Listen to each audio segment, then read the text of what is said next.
could find out who's with us.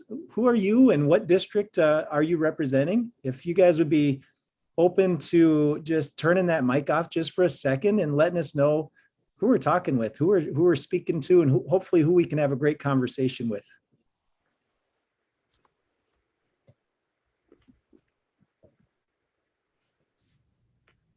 Hi, my name's Emily Seafelt. I'm actually a full-time K-12 PBIS coach for the Red Wing School District.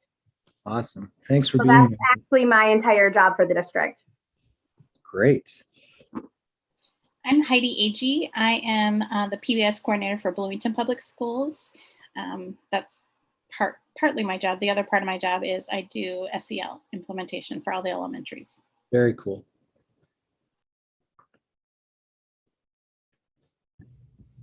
Hi, I'm Laura Rizek, and I teach in Cannon Falls, and I'm an elementary special ed EBD teacher, and am the co-chair of the PBIS here at Cannon Falls. Thank you.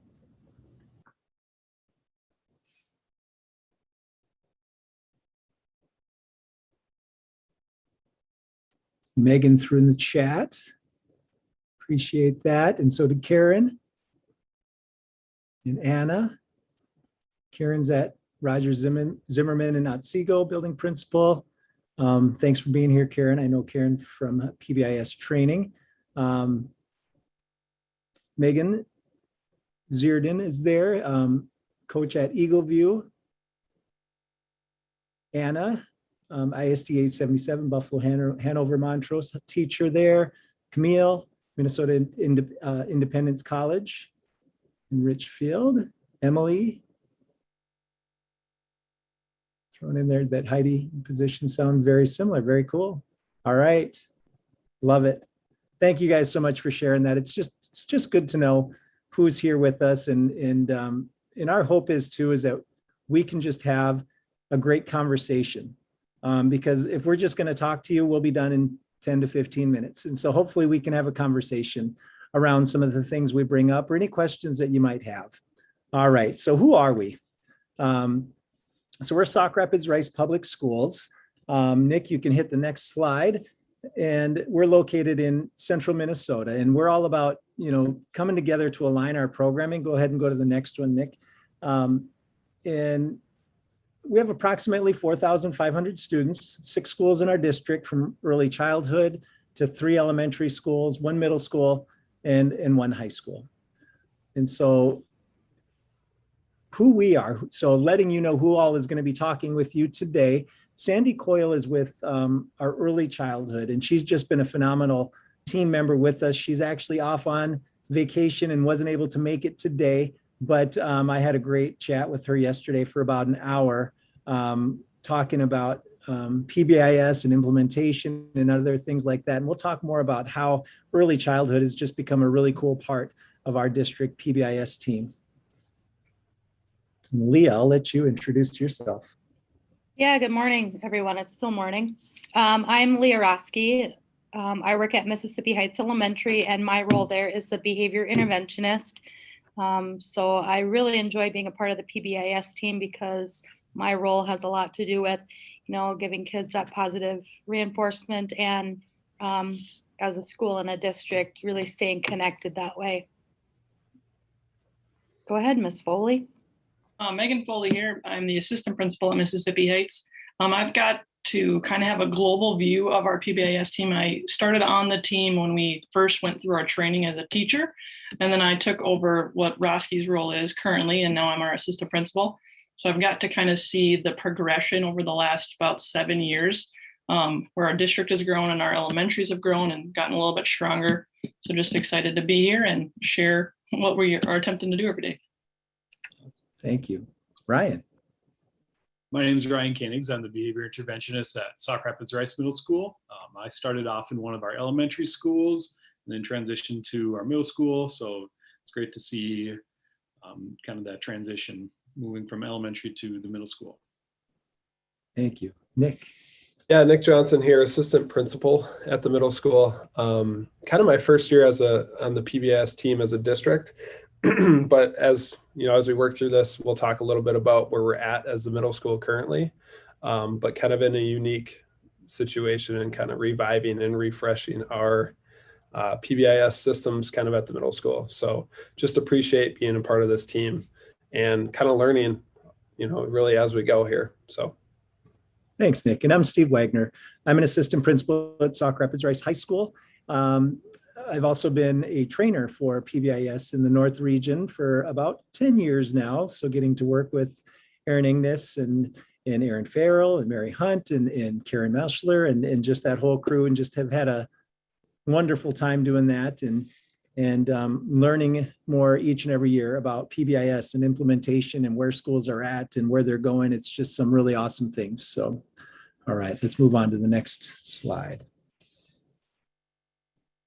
So Sauk Rapids Rice High School started, or not the high school, but the school district started way back in cohort 10 in 2013. So all the elementary schools and the middle school from 2013 to 2015 went ahead and did their training at that time. The high school jumped on board in 2015 in the cohort 12.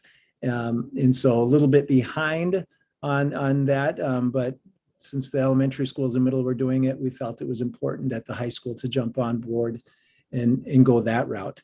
Megan, talk with us a little bit about your experience going through your training.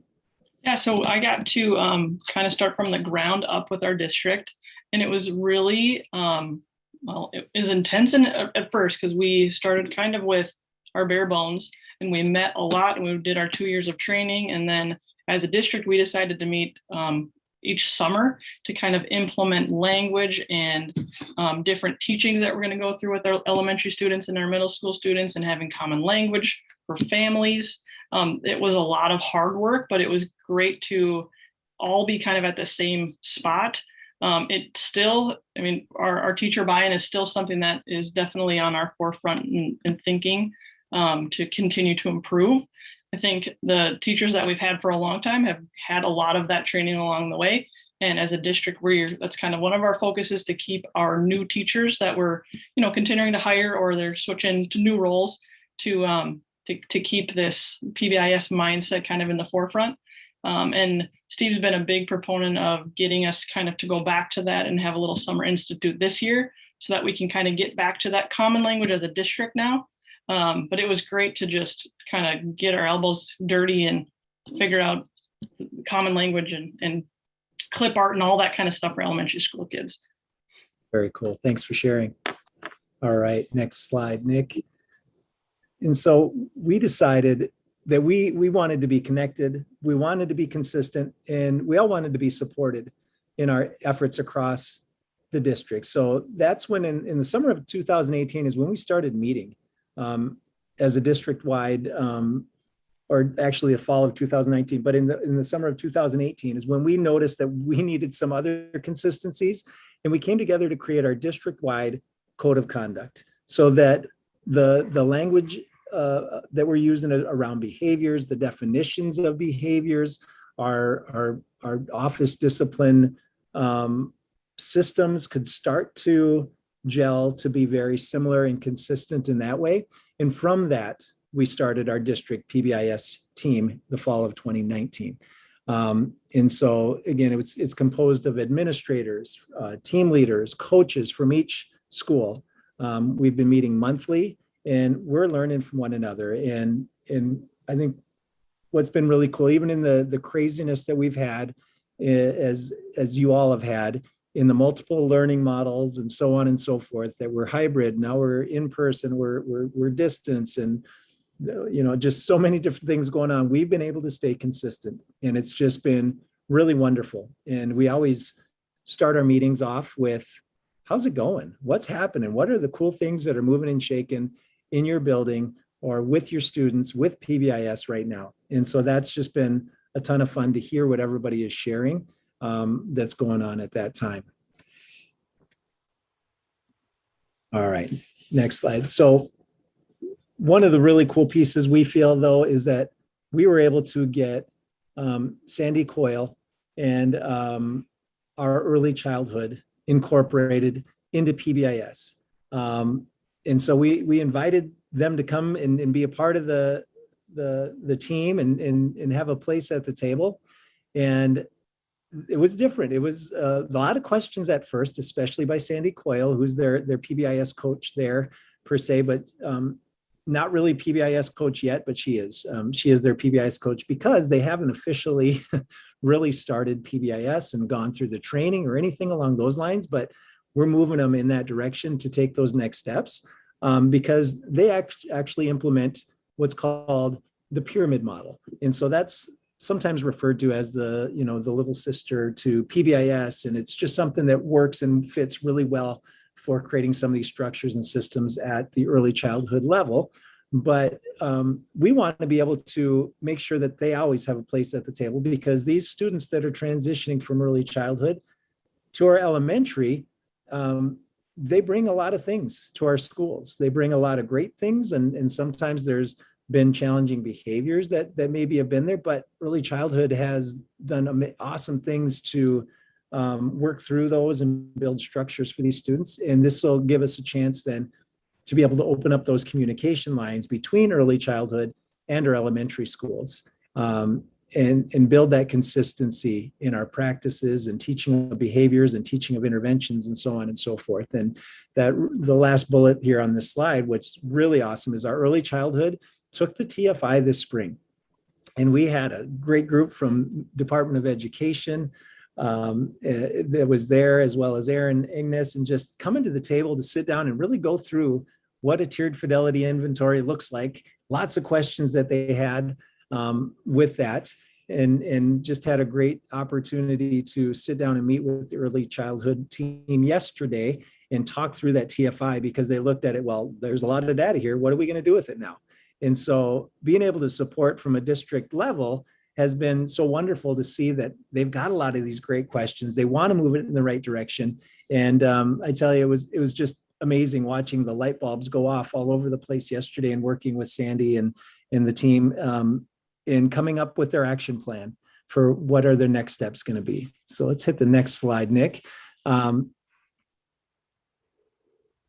of the struggles they're having is what will the fluidity be like between, you know, they're using the pyramid model and now wanting to integrate with PBIS. And so they've had a lot of questions around that. But yet at the same time are figuring out how PBIS is relevant and specific for early childhood and in those students, and how that is so important and so needed, and how they are relevant and they are specific in many things that they do, but they want to look at, are they consistent? How has their consistency been across classrooms and with different groups of students? And so that's been a ton of fun having those conversations with them. And as I said, we met yesterday and we went over that TFI, and they have a great action plan on next steps. And just, they're really excited to take the time and make the adaptive change. And I think that's a really important thing that we've recognized at the district level, is to say that it's okay to take your time, because this is an adaptive change. It's not a technical change. It's going to take, you know, years to get to where we want to go to. So let's not bite off more than we can chew. And that's what's so great about taking the TFI and using the data systems that are embedded into PBIS, is that we're able to use that data and pick on 1, 2, or 3 things that our data is telling us that we need to continue to implement. And when we do those things, it pulls up all the other ones as well. So that's been a ton of fun. All right, next slide, Nick. Thank you. Turn it over to Leah and to Megan. Hey, everybody. I work at Mississippi Heights Elementary School, and Mr. Wagner asked us if we could put some things on the slide that we feel have been beneficial for us creating a district-wide group for PBIS the last few years. And a few things that we really enjoy and feel are beneficial for us in the elementary is when I heard Mr. Wagner say transition, I think about how cool is it now that we are connecting with the preschool, and we're going to be using the same language, and we're going to be, you know, obviously getting them as kinders and being able to just be on the same page. I just think that's going to be so helpful, impactful for our kids coming in from preschool to our elementary building.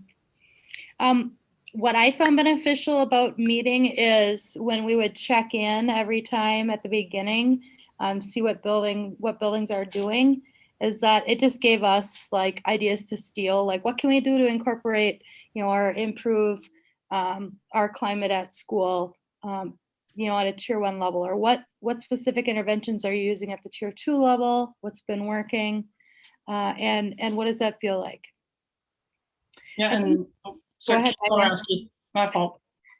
Okay. And then just the last point I wanted to make about meeting as a district level is sometimes, especially this last school year, where you might feel bogged down by, everything else going on in your world, that when you do schedule time to meet as a district for PBIS, it really kind of holds you accountable as a building and a group to see everyone else like, okay, let's continue talking about this. Let's continue this conversation. Let's make a plan. It really makes you take action and continue to keep your focus on what your district's core values are, and how you're gonna help students be successful. So go ahead, Ms. Foley. Piggybacking off of what Leah was saying, in the last year and a half with all of our fantastic chaos with COVID and quarantining and all of those great things, our district team has really come to the forefront to bring PBIS even when we were in a remote setting.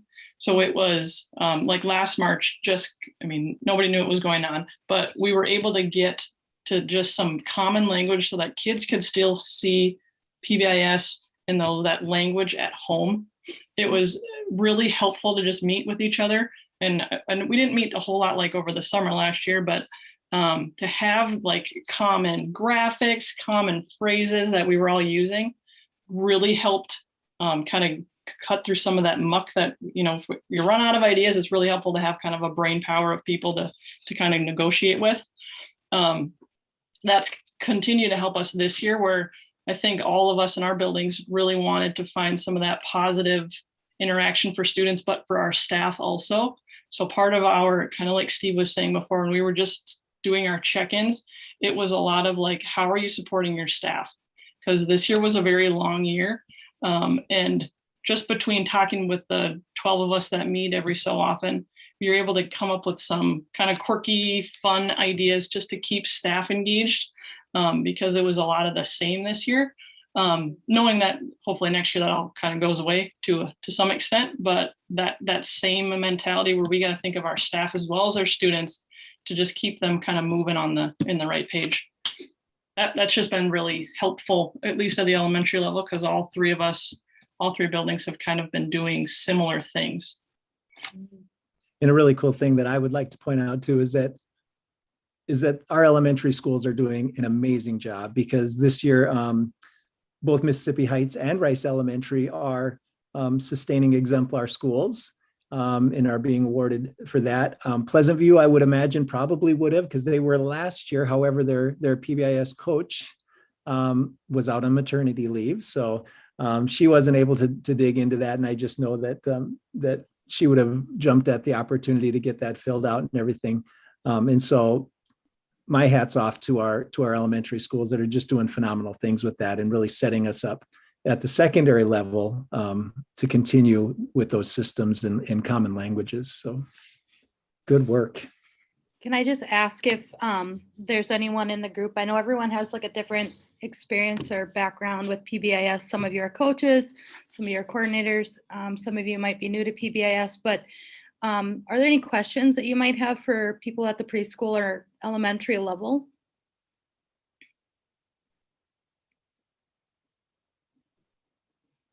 All right. We'll wrap. That's a wrap from us. Thank you, too. Ryan, hop in here whenever you feel the need to here, because you're definitely carrying a lot of weight with this PBS too at the middle school. So like I had mentioned before, we're in the process of, so PBIS has been at the middle school for quite some time, but hasn't really been implemented and really carried through with fidelity.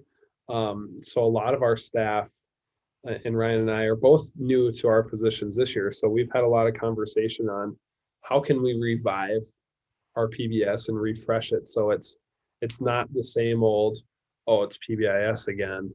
This doesn't work, which is the mentality of quite a few of our staff, I would say.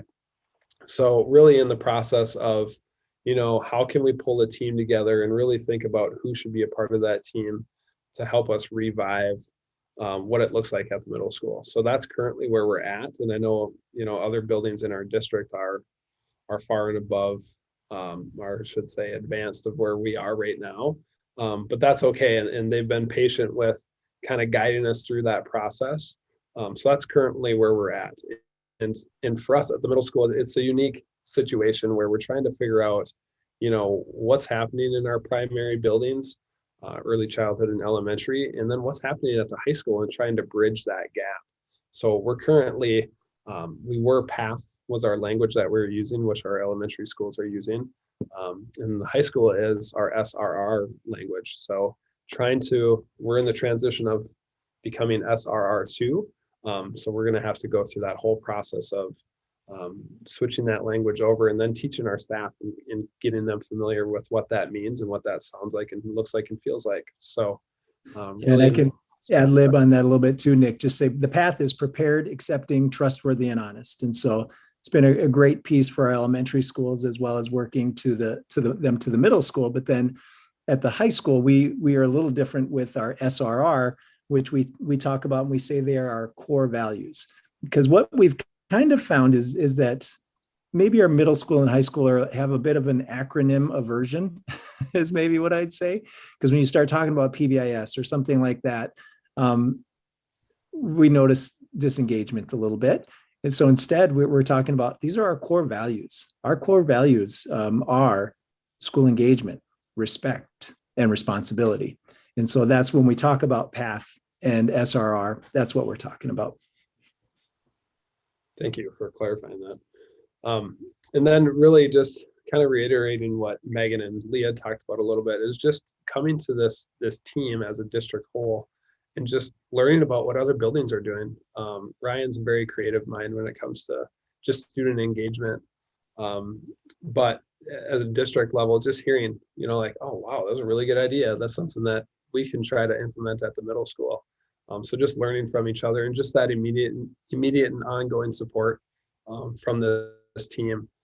Ryan and I obviously have a ton of questions about, where should we be in this process? What kind of conversations should we be having to kind of gain that buy-in from our staff? So just really reaching out and relying on this team for some of that guidance and support. So those are some big pieces for us.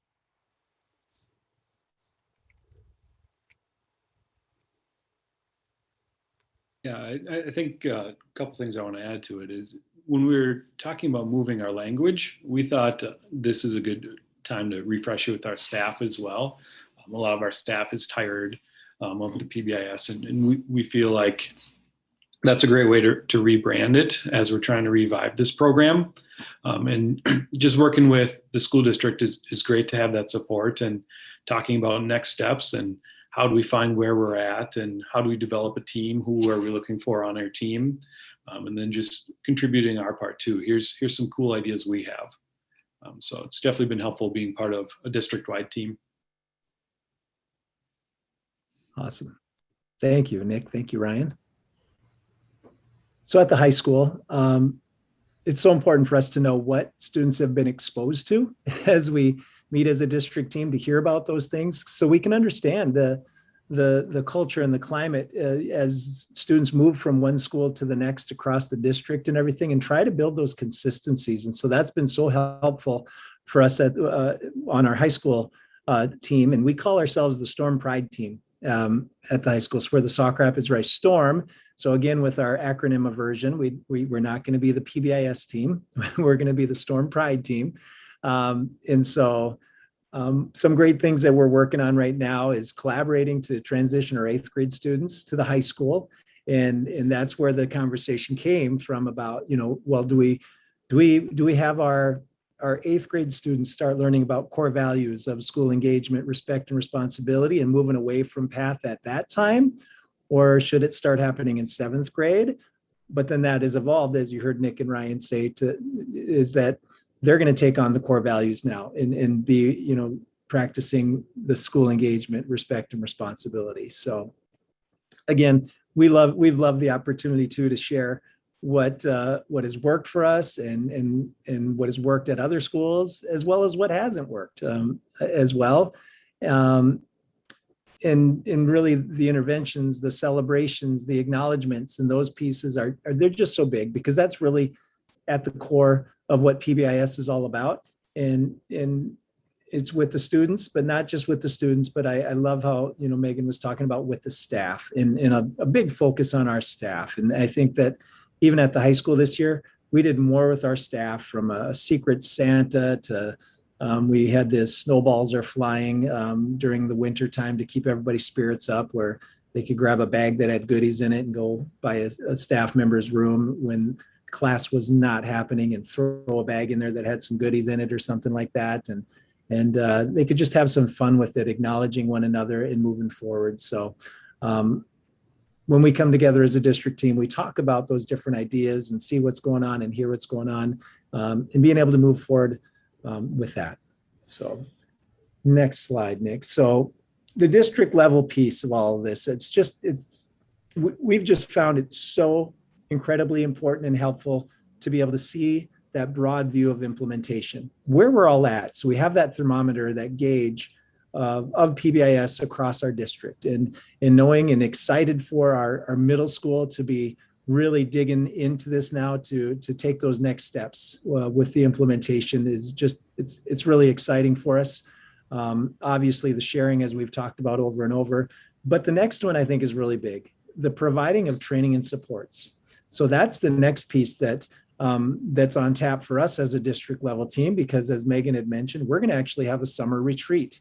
I think we're going to do that on August 11th, where we're going to bring all teams across the district together and just have a blast with it, to share again with one another on those teams. And some of that I'll talk about it more in a minute. But the next is that huge impact on our culture and climate, because of the consistency that we can provide through our fidelity of implementation of PBIS. Because in the end, I think that that's what we've noticed. Sandy Lagrono, the other assistant principal at the high school with me, we, from our first year together, working as assistant principals, we were, using core values a good amount. I would say maybe 70% of the time. I would say 99% of the time now, we are using our core values language when we meet with students and talk with them. And our principal, Carl Noner at the high school, just a phenomenal job when he works with our staff about using our core values with our staff. And so that culture and climate that is created because of that is just phenomenal. And so that's an exciting piece for us to be able to see from that district level lens as well. Next slide, Nick. And that's our summer retreat that I was talking about. And so we want to be able to provide that learning that is needed. And so at one of our last district team meetings, that was one of the tasks, was for each of our team members is to go back to their schools, meet with the teams, and come back with some ideas on what training is needed. What do we need during that time? Because I think training is an important part of that for us to stay on top of and abreast of, the most recent information on implementation. And so we're going to have training on classroom practices as well as our data practices. And so we know that the classrooms are where our students spend the majority of their time. So let's make sure that we have those systems intact and moving in the right direction. We're going to provide a good amount of small group time to discuss transitioning students. We're thinking early childhood, meeting with kindergarten level, as well as having second grade teachers meeting with third grade teachers, fifth grade teachers meeting with sixth grade teachers. And so just being able to do those transitions. And then of course, eighth grade, maybe not so much teachers, I should say team members meeting as they transition, eighth grade team members meeting with high school team members to transition. And then on that summer retreat day, so important to give time for action planning for individual teams as well. And so we're really excited to do this.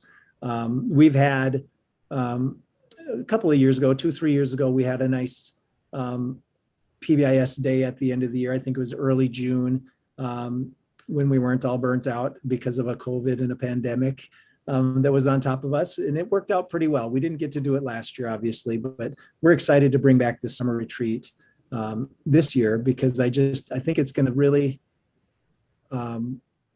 do some awesome things to kick off the school year and really get us jump started and move in the right direction as far as that goes. Anybody else want to say anything about the summer retreat at all coming up?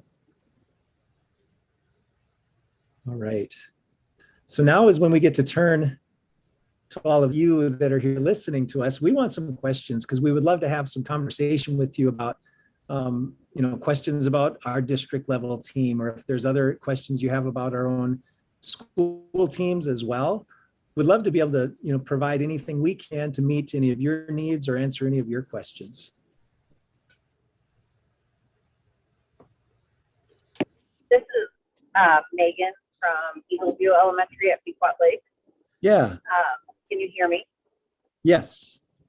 Okay. Sorry, I'm on the road today, but sounds like you're in our neck of the woods. Actually, Breezy Point is part of our school district. So yes, I am. But we were part of cohort 9 and as elementary school, and we're trying to do a similar revamping. And you had mentioned briefly data. We've used several different data collection. We started with SWIS, then we had a tech guy. He created our own version of it, and we have all new admins since we initially implemented PBIS, so we kind of just need a full reset. But curious what you guys use for your data collection. We tried to make ours online so teachers or staff could fill it out online as well, because it got to be a lot of, we call them our blue form is what it happens, the color that happens to be. So just trying to find a way as we are headed into this reset, but if there's an efficient way or the way that you guys collect your data. Yeah, thank you for that question, Megan. What do you guys currently have as your student information system right now? We have Power School. It's brand new to us last year. Yeah, and I've worked with a few schools that do run Power School. We use Skyward. I think in the end, I think whether it's Power School or Skyward or SWIS, it's just, obviously SWIS is built just for being able to pull that data so nicely. But even with Skyward, we're finding that we can do some really wonderful things with that. So it's as easy as a Google form. I would have to imagine that Power School, I do believe Power School has the ability to do that as well. And in the end, be able to have a one-click report that can pull it into even a spreadsheet, to be able to pull your data from that, the location, the time, the behavior, all those different data points from that. And I get pretty excited about data because that's a piece that I get to present on often throughout training.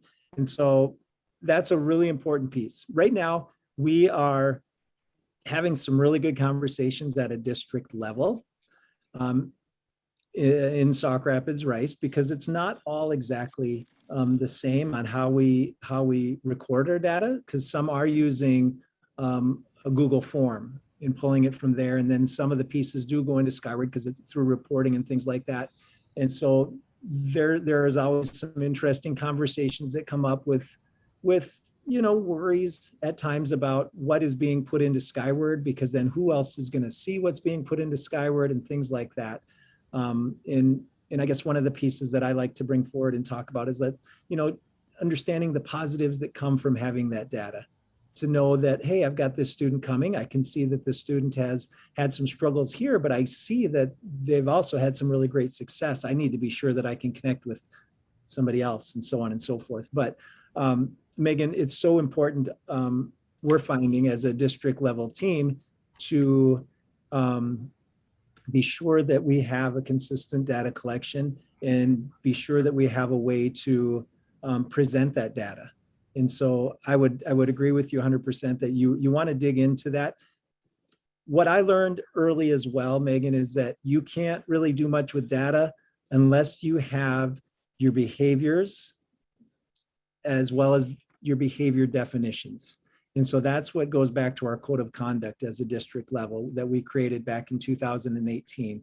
And I was in the St. Cloud School District for 17 years as a teacher in various programs and things, and a behavior interventionist, as well as an assistant principal at Tech High School. And that was a great thing that I got to be a part of, was creating the district code of conduct that just really talks about the rights and responsibilities for our students and our staff and families and everything. And that's where it does define those behaviors, as well as talks about the different tiers of behaviors. What's a minor behavior? What's a major behavior? What are some of the responses?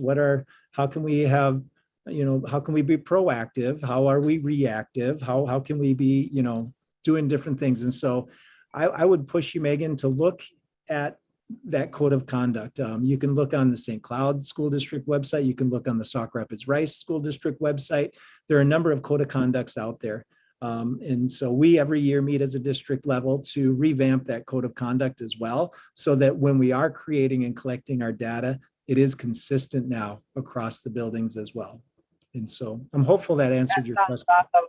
Yeah, and I'm just curious too if there's any way that I could even get in touch with the elementary folks on how, if I just want to revamp our form if we need to, or whatever it is that they do collect behavior data on, making sure we're still in line with Absolutely. what we had created. Yeah. So Megan and Leah, maybe if you guys want to.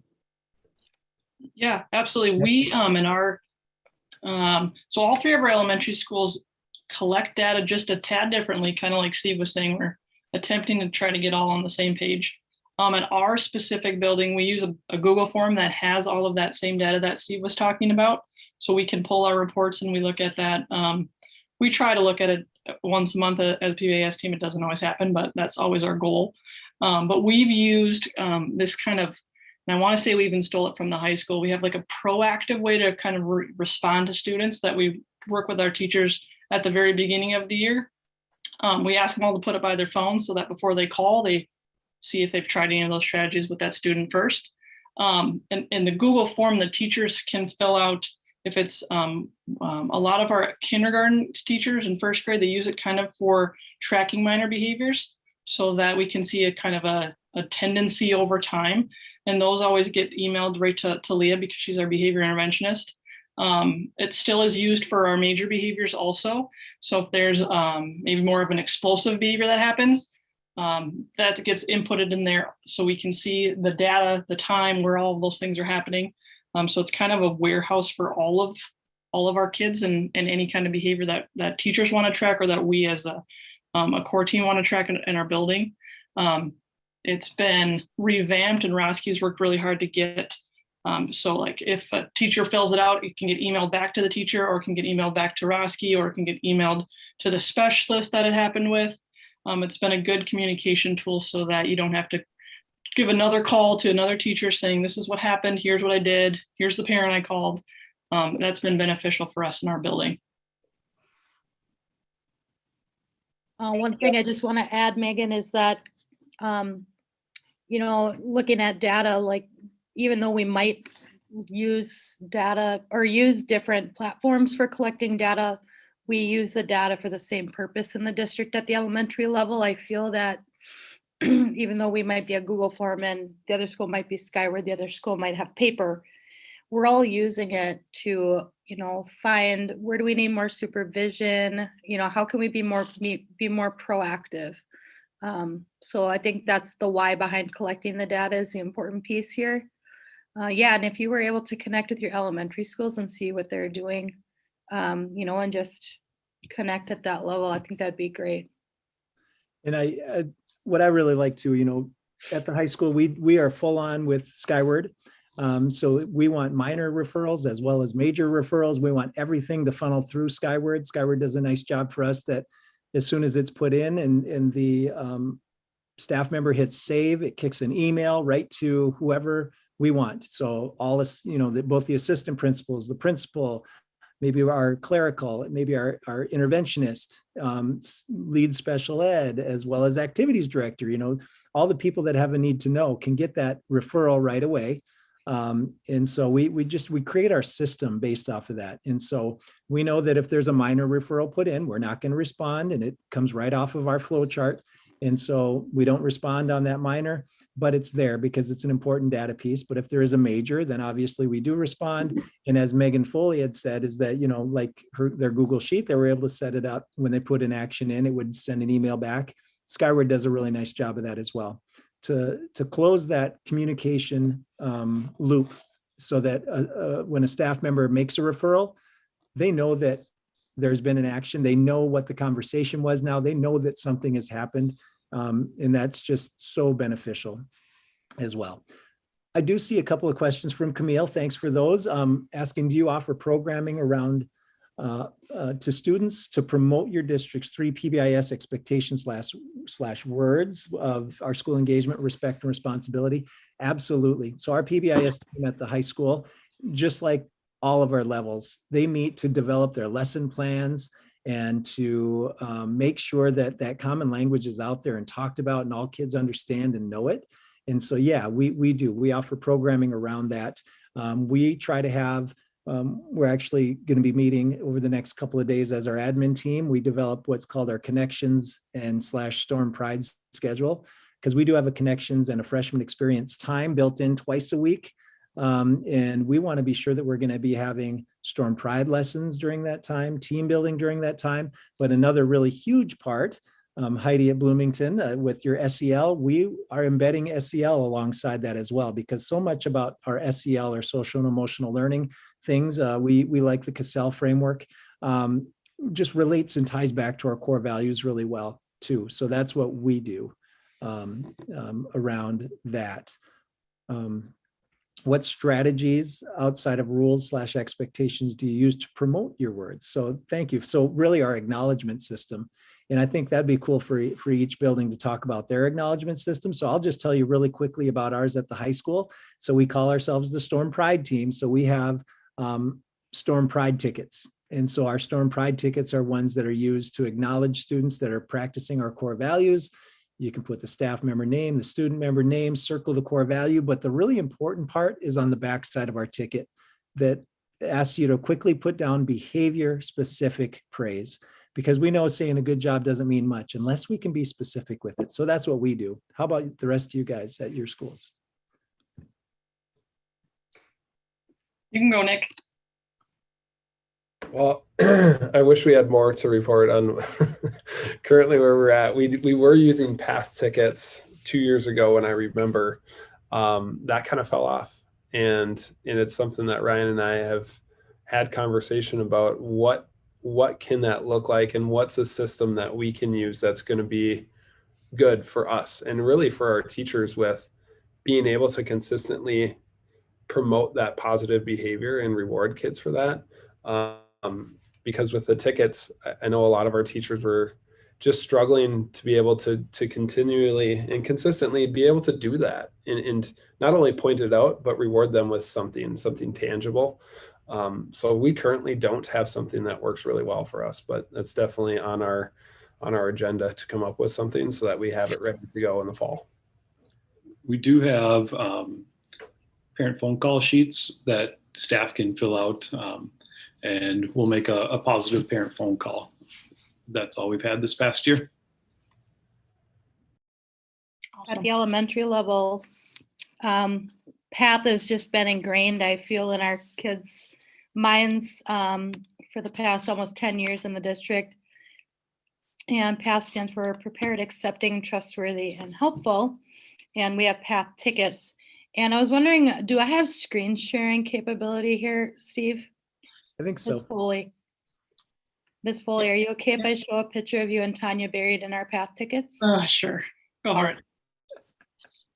Okay. So at the end of the school year, we dumped out our buckets of PATH tickets onto our principals, Ms. Foley and Ms. Peterson, and there they are buried in our PATH tickets.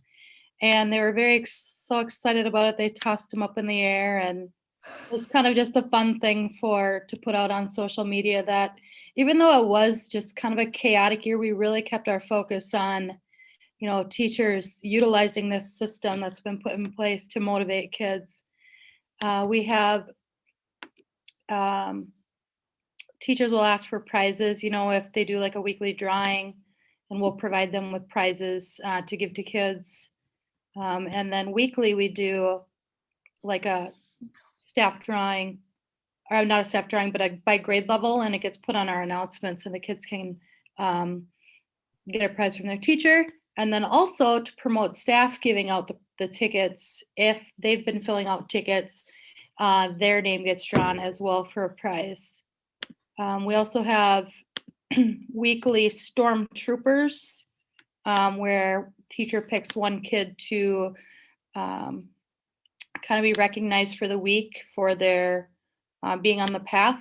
And that's pretty motivating for kids to be stormtroopers, especially at the earlier grades.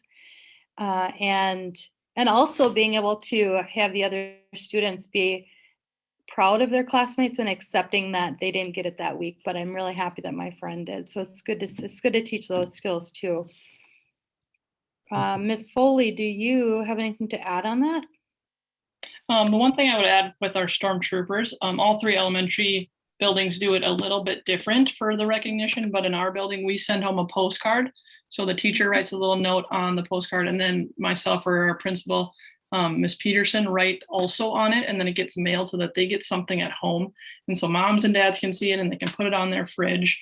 And they just think it's hilarious that you would send them a postcard. They love that part of it.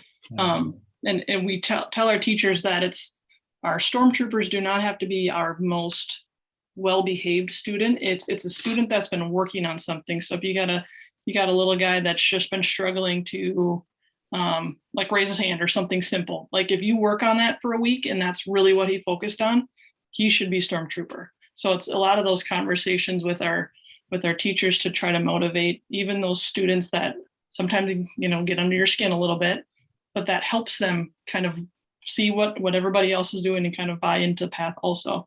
Yeah. So that has been productive for us. Awesome. And I like that you brought up the postcard piece too, because at the high school we work to try and get a postcard out to every student. We have almost 1,500 students, and so that's a task. But what we do with that is we get every student's name on the wall in our mailroom area, and so we have staff members cross off the names as they send the postcard, and then they drop their name, or when they drop that postcard in, we record it and we do drawings then for our staff members too for doing awesome things. So acknowledging them for doing that stuff too. So that's a ton of fun. And Megan has a question. Do all kids get to be a stormtrooper? I was just replying to that. I don't think all do, right? Well, we never say everybody should be a stormtrooper, because we don't want a teacher just to say, well, week 1, it's this kid, then it goes down the line, down their class list. We want it to be purposeful and have a reason as to why they'd achieved it that week. So someone could get it twice. Everybody could be stormtrooper in a classroom. We try not to put like an end all be all on that, just so that it is much more purposeful than you're it this week kind of thing. Perfect. One more question on here from Camille. How does your school go about engaging parents with PBIS to get their buy-in? And I know that that's a piece I know that at the high school we're going to grow on, but I have a great plan for that. And so we have our weekly update that is sent out to our families and everything. And my plan moving forward this next year is I'm going to share data and I'm going to share lessons that we're working on in those weekly updates. I want them to, they can see that. They can see here's our behavior data. Here's our intervention data. So that they can see what we're working on with students and what's been happening around the school as well. And so that's going to be one way I hope to engage parents with it. And then of course, hope to be, bringing some on board to, be able to be a part of a team with us. Now that we have this lovely Zoom app, we're able to really communicate with people in a lot of different ways. They don't have to come to the school, but maybe could take a break at their work to join a PBIS team meeting as well. So. I have a question. Oh, go ahead. Have your schools always used the same acronym, like PATH for elementary and then SRR for high school? You've always used, okay. Yep. We have in the elementary, but actually 4 or 5 years ago, we changed the words. So it's always been PATH, but I couldn't even tell you what it was before, helpful and positive behavior or something. We've changed them to be more action words than how they were started, but it's always been PATH at the elementary level. Yeah, and I would recommend too that no matter what your expectations are, to review them, to make sure that they're still relevant and working for you as well. Absolutely. And we look at our matrices every year at the high school too, to see if we need to tweak anything.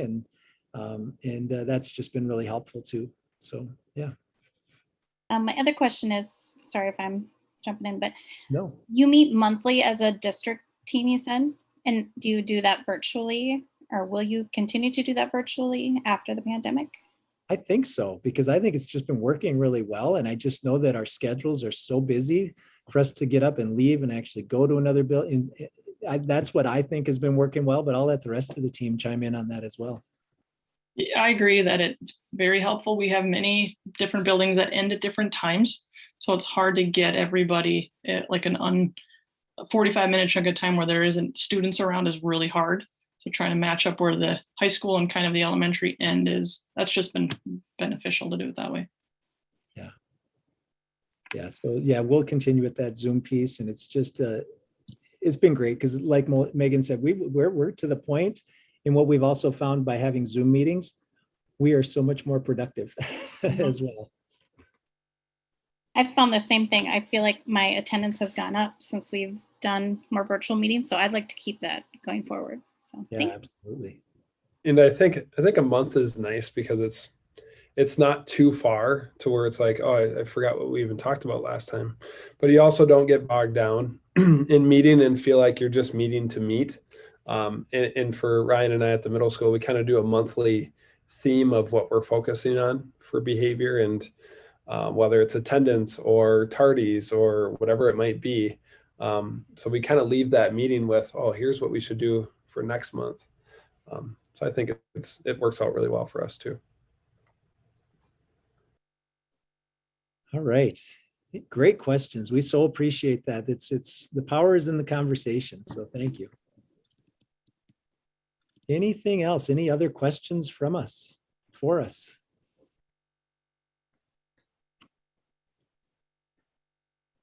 All right. We so appreciate the opportunity today.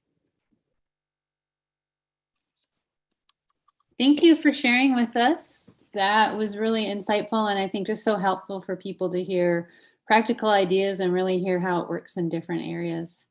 Both have posted the survey, so if you take that, please, that's good feedback for us. And then, Erin, do they get a CEU when they fill that out? I believe so. I can't remember what we were doing with the CEUs, but that will definitely help. Okay. All right. Well, you might get a CEU, and if you don't, you'll get it at some other point. So, but we do appreciate that feedback. And thank you for joining in with us today. Tomorrow morning, we are starting, I believe, at 8:45. I don't have my schedule up, but day 2 is tomorrow. So we hope you are able to join us again. We'll have another speaker in the morning. We have some great sessions planned. We have our exemplar group as well. So join us if you can.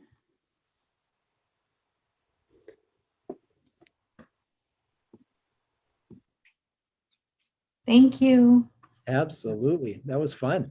Yeah. So great to have the questions coming our way. Absolutely.